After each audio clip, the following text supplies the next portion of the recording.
Hello friend, નમસ્કાર. Namrata Suman, BA semester four main economics, paper number 10 સહકાર 2. તેની અંદર આપણે યુનિટ 2 સહકારી ક્ષેત્રે લાંબા ગાળાનો ધિરાણ તેના વિશેની વાત કરી રહ્યા હતા. તો આપણે ગયા લેક્ચરની અંદર જે જમીન વિકાસની બેંક છે તેની કેટલીક મર્યાદાઓ અને તેના વિશેની જાણકારી મેળવી હતી. આજે આપણે કેટલીક મર્યાદાઓને દૂર કરવા માટેના ઉપાયો જોવાના છે. તો જે જમીન વિકાસને લગતી જે મર્યાદાઓ હતી તે મર્યાદાઓને આપણે કેવી રીતે દૂર કરી શકીએ તેના 5-7 મુદ્દા આપેલા છે, તેના વિશેની વાત કરીએ.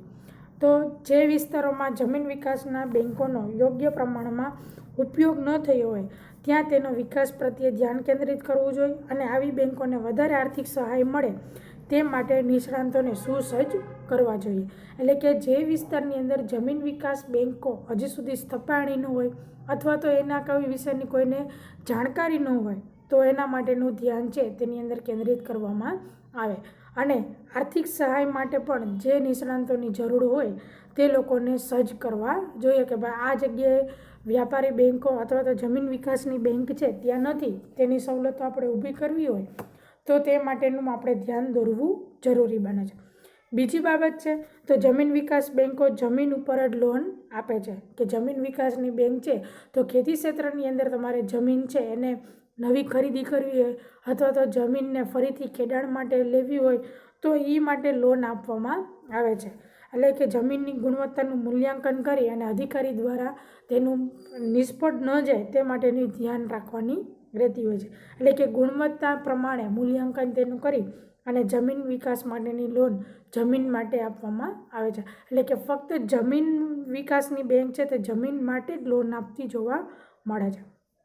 પછી છે કે બેંકોમાં યોગ્ય લાયકાતવાળા તથા તાલીમ પામેલા નિષ્ણાત અધિકારીઓ અને કર્મચારીઓની નિમણૂક કરવી જોઈએ કે બેંકોની અંદર યોગ્ય રીતે કર્મચારીઓને ત્યાં રાખવા જોઈએ અને લાયકાત ધરાવતા હોય તેવા વ્યક્તિની પણ તેનો સમાવેશ કરવો જોઈએ અને તાલીમ પામેલા કે એ લોકોને ટેકનિકલ કંઈ પણ જાણકારી મેળવવી હોય તો તેને તાલીમ આપેલી ટ્રેનિંગ આપેલા વ્યક્તિઓની જરૂર પડે અને નિષ્ણાત કે અધિકારીઓને કોઈ પણ સમસ્યાનું નિરાકરણ લઈ આવવું હોય તો તેવા અધિકારીઓ તેની અંદર રાખવામાં આવે અથવા તો તેની નિમણૂક કરવાની જરૂર બનતી હોય તો આ કારણોસર તેની જમીન વિકાસ બેંકની મર્યાદા છે તે આપણે દૂર કરી શકીએ છીએ. પછી જે લોનની સમગ્ર પ્રક્રિયાને અતિ સરળ બનાવવી જોઈએ કે લોન માટેની જે કંઈ પણ સમસ્યા છે, જે વિલંબ આવે છે તે સમસ્યાને આપણે દૂર કરવી જોઈએ.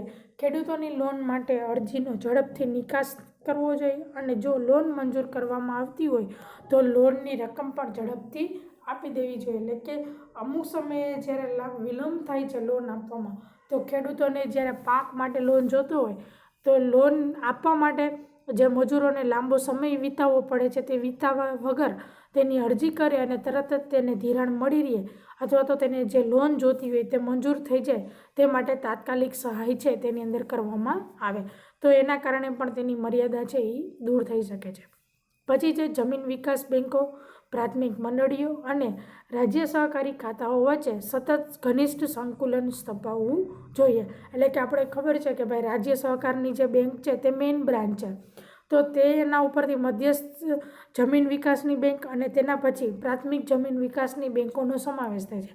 તો એ બધી બેંકો વચ્ચે પોતાનું સંગઠન હોવું જરૂરી છે અને તેના સાથેના સંબંધો પણ યોગ્ય રીતે હોવા જોઈએ તો એના કારણે સમસ્યાઓ છે તે ઝડપથી આપણે દૂર કરી શકીએ છીએ. એટલે એના માટે ઘનિષ્ઠ સંકલન પણ હોવું જરૂરી છે કે જમીન વિકાસની બેંકોને કાંઈ પણ સમસ્યા કે લોન માટેની હોય, કંઈ જરૂરી નિયમો કે ધારાધોરણો બનાવવા હોય તો એના માટે રાજ્ય સહકારની બેંક જે નિયમ બનાવે છે તેના ઉપરથી પ્રાથમિક જમીન વિકાસની બેંકોનો પણ નિયમ લાગુ પાડી અને યોગ્ય રીતે સંકલન સાધી શકે તેવી વ્યવસ્થા તેની અંદર કરવી જરૂરી છે. તો એના કારણે પણ આ જે જમીન વિકાસ બેંકની મર્યાદા છે તે આપણે દૂર કરી શકીએ છીએ. પછી છે જમીન વિકાસ બેંકોને સંકલિત ગ્રામ વિકાસના કાર્યક્રમો. એટલે કે જમીન વિકાસની બેંકોના અને ગ્રામ્ય જે વિકાસ થાય છે તેના કાર્યક્રમોની અંદર જે વ્યવસ્થા સંકલિત કરવી જોઈએ તે માટેની ચર્ચા છે તેની અંદર કરવામાં આવેલી છે. તો શિવરામન કમિટીએ પોતાના અહેવાલમાં એવું દર્શાવેલું છે કે સંકલિત ગ્રામ વિકાસ અને વિવિધલક્ષી સંસ્થા ધિરાણ પદ્ધતિ છે કે જે ગ્રામીણ સમાજને જુદા જુદા હેતુઓ માટે અને જુદા જુદા સમયનું ધિરાણ પૂરું પાડે. એટલે કે સંસ્થાકીય એવી જોગવાઈ કરવામાં આવેલી છે કે ગ્રામીણ સમાજની અંદર જુદા જુદા હેતુઓ માટે અને જુદા જુદા સમય ઉપર જો લોકોને ધિરાણ જોતું હોય તો ખેડૂતોને તેમાંથી ધિરાણ આપવામાં આવે છે. પછી છે જમીન વિકાસના બેન્કોમાં બધો જ વખત જમીન સામે ધિરાણ કરતી સંસ્થા નથી હોતી કે દર વખતે જમીન વિકાસની બેન્કો છે બધી પાછળ જમીન છે ધિરાણ આપી શકતી નથી. અમુક લિમિટ કે અમુક મર્યાદા પછી જ એની ધિરાણ આપવાની જરૂર પડતી હોય છે. જોકે જમીન સિવાયની બાબતો માટે ભાગ્યે જ ધિરાણ આપવામાં આવે છે. કે પહેલેથી જેને કીધું હતું કે જમીન વિકાસ માટેની બેંક છે તે માત્ર જમીન ઉપર જ લોન આપવામાં આવે છે. એવું જરૂરી નહીં કે દર વખતે ખેડૂતને જમીન જ લેવાની હોય અથવા તો જમીનની અંદર કંઈ પણ સુધારા કરવાના. ક્યારેક એના સાધનો લેવા પડતા હોય છે, પછી ક્યારેક સિંચાઈ માટેની જરૂરિયાત ઊભી થતી હોય, ક્યાંક યાંત્રિકીકરણ કરવું હોય તો એના માટે પણ ખેડૂતોને ધિરાણ જોતું હોય છે. કે દર વખતે કંઈ જમીન ખરીદવા પાછળ જ ધિરાણ નથી મેળવતા, પણ અમુક સાધનો માટે પણ તેમાં ધિરાણ જોતું હોય છે. તો જમીન વિકાસની બેંક છે માત્ર તે જમીન ઉપર જ લોન આપતી હતી, તે પણ તેની એક મર્યાદા કરી અને સંકલિત ગ્રામ વિકાસના કાર્યક્રમની અંદર જે શિવરામન કમિટી છે તેને એવું દર્શાવેલું હતું કે માત્ર જમીન સિવાયની બધી ભાગ્યે જ ધિરાણ છે અમુક બેન્કો જ આપતા હોય છે. નકર લગભગ બધી બેન્કો જમીન વિકાસની છે તે માત્ર જમીન ઉપર જ લોન કે ધિરાણ આપતા હોય છે. તો એ એક એની ખામી દર્શાવેલી છે. આ સંદર્ભમાં જમીન વિકાસની બેન્કો ગ્રામીણ ગરીબો જેમની પાસે ભાગ્યે જ જમીન છે તથા તેની સેવાઓ આ બેંક છે એ કરતી નથી. કે ભાઈ કોઈક જ વ્યક્તિ એવા છે કે તે પોતે પોતાની ખુદની માલિકીની જમીન હોય, બાકી બધા જમીન છે તે મજૂરો દ્વારા કામ કરતા હોય છે. તો આ જે જમીન આપેલી છે તેના ગરીબો, ગ્રામીણના લોકો જે ગરીબ છે તેની પાસે કોઈક પાસે જ જમીન જોવા મળતી હોય છે. આ ઉપરાંત નાની સિંચાઈ યોજના, જમીન સુધારા, કૃષિ યાંત્રિકીકરણ વગેરે લાંબા ગાળાના ધિરાણની જરૂરિયાત પણ મળતી હોય છે. પણ જમીન વિકાસની બેન્કો છે તેમાં માત્ર ટૂંકા ગાળા માટે ધિરાણ છે આપવામાં આવતું હોય છે. પરંતુ આવક મેળવવા માટે ગ્રામીણ વિકાસની અંદર કૃષિ ક્ષેત્રે લાંબા ગાળાનું ધિરાણ છે એ જરૂરી બનતું હોય છે. પરંતુ જમીન વિકાસ બેંકની અંદર લાંબા ગાળાનું ધિરાણ આપવામાં નથી આવતું. તો જમીન વિકાસ બેન્કો તેમની પ્રક્રિયા અને પદ્ધતિ વિશાળ પ્રમાણમાં ફેરફાર નહીં કરે ત્યાં સુધી આગામી દિવસોમાં આ મુશ્કેલીઓનું પ્રમાણ છે તે વધતું જોવા મળશે.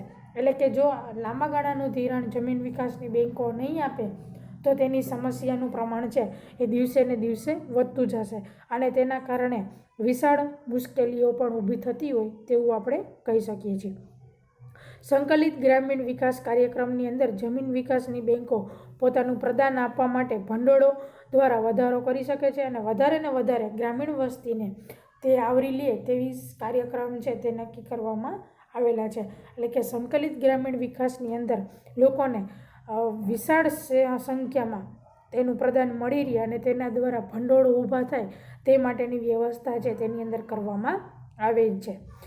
એન.વી. નારાયણે આંધ્રપ્રદેશમાં જમીન વિકાસની બેન્કો દ્વારા આ કાર્યક્રમના પ્રદાન અંગે કેરેલાનો અભ્યાસ કરી અને તેમાં આંધ્રપ્રદેશની સહકારી મધ્યસ્થ જમીન બેન્કની અંદર 205 જેટલી પ્રાથમિક જમીન વિકાસ બેન્કો સાથે કાર્ય કરતું જોવા મળ્યું છે. એટલે કે મધ્યસ્થ બેન્ક, આંધ્રપ્રદેશની જે મધ્યસ્થ બેન્ક છે તે જમીન વિકાસ માટેની જે મધ્યસ્થ બેન્ક છે તે અને તેના સહારે 205 જેટલી પ્રાથમિક જમીન વિકાસ બેન્કો સાથે કામ કરતું જોવા મળ્યું છે. એટલે મધ્યસ્થ બેન્ક છે તેનું કામ કરવા માટે પ્રાથમિક જમીન વિકાસ બેન્કને પણ તેની અંદર સાથે જોડાણ કરેલું જોવા મળ્યું છે. અને પ્રાથમિક જમીન વિકાસની બેન્કને કાંઈ પણ કાર્ય માટે ખામી દર્શાતી હોય તો તે તરત જ મધ્યસ્થ બેન્કને જણાવે છે અને તેના કાર્યોનો લાભ છે તે તાલુકા દ્વારા સુધી પણ પહોંચાડી શકે છે. તો 1974-77ની અંદર આ સારી પરિસ્થિતિ જોવા મળેલી છે અને બહુ સારી રીતે તેની શરૂઆત કરવામાં પણ આવેલી છે.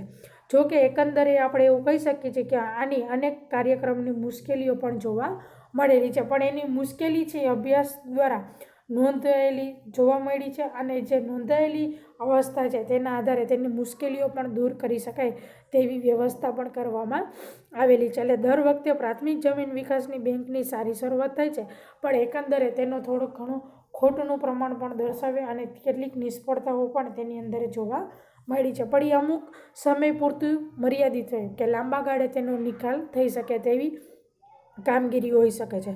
પછી છે ખુસરો સમિતિની ભલામણ. તો ખુસરો સમિતિની ભલામણની અંદર કહેવામાં આવેલું છે કે 1986ની અંદર રિઝર્વ બેંક દ્વારા જે નિયુક્તિ કરવામાં આવેલી છે તેમાં ખુસરો એ ખુસરો દ્વારા અધ્યક્ષપણા નીચે ખેત ધિરાણની સમિતિની નિયુક્તિ કરવામાં આવેલી છે. એટલે ખુસરો સમિતિ દ્વારા છે એની ભલામણ કરી રિઝર્વ બેંક દ્વારા એની ભલામણ કરવામાં આવી અને તેમાં ખેત ધિરાણ માટેની નવી સુવિધા પૂરી પાડવા માટે તેની નિયુક્તિ કરવામાં આવેલી છે. તેમાં international food policy research institute વોસ્ટિંગના ડિરેક્ટર અને JW મેરોલ અને સેન્ટ્રલ બેંક ઓફ ઇન્ડિયાના ફિલિપાઇન્સના ડેપ્યુટી ગવર્નર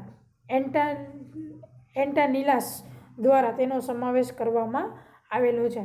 અને આ સરકારી સમિતિ દ્વારા જમીન વિકાસ બેંકોની ઘણી બધી અંગે તેમાં ભલામણો કરવામાં પણ આવેલી છે. તેમાં તેમણે જણાવ્યું હતું કે આ બેંકનો વ્યાજનો દર 7% સુધીનો હોવો જોઈએ. જો નવી બેંકનું નિયુક્તિ કરવામાં આવે તો બેંકનો દરનો જે પ્રમાણ છે તે 7% સુધીનો હોવો જોઈએ. હાલમાં આ વસૂલાતના ધોરણે તેમાં ધિરાણને બદલે તેના બદલામાં બીજી કોઈ નવી પદ્ધતિ અપનાવી જોઈએ કે 7% જે ધિરાણ આપવામાં આવે છે એના કરતાં કોઈ ધિરાણ આપવા માટે બીજી કોઈ નવી પદ્ધતિ પણ અપનાવી જરૂરી છે.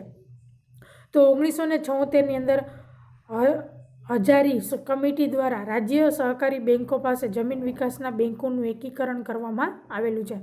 તેની પણ ભલામણ એવી હતી કે આ સમિતિની કોઈ આવશ્યકતા જણાતી નથી કે ભાઈ આપણે જે ખુસરો સમિતિની શરૂઆત કરેલી છે તો એ સલામતી માટે હજારી કમિટીએ એવું કીધું હતું કે જમીન વિકાસની બેંકનું એકીકરણ કરવું હોય તો રાજ્ય સહકારની બેંકો દ્વારા થઈ શકે છે, પણ તેમાં ખુસરો સમિતિની કોઈ આવશ્યકતા જણાતી નથી. એટલે કે કંઈ પણ સમસ્યા હોય તો આપણે ખુસરો સમિતિ દ્વારા અથવા તો રાજ્ય સહકારની કંઈ પણ બેંક જોઈએ છે તેની અંદર આપણે એને રજૂઆત કરી શકીએ છીએ.